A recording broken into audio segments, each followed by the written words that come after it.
पैसा कमावण्यासाठी क्षेत्र भरपूर आहेत, पण ज्या पण क्षेत्रात जायचं तिथला बाप बनून राहायचं.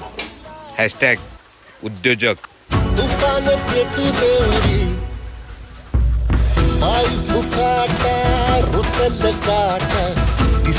एक गोष्ट लक्षात ठेवा, आपल्या ग्राहकाला कधी पण क्वालिटी द्या, कारण क्वालिटी दिली की नावाचा ब्रँड होतो, आणि ब्रँड झाला की व्हॅल्यू वाढते, आणि व्हॅल्यू वाढली की धंदा आपोआप होतो.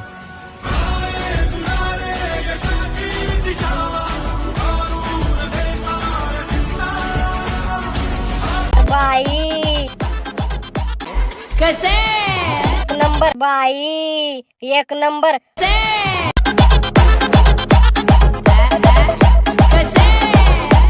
डीजे वीपिन बाई कसे नंबर, बाई एक नंबर.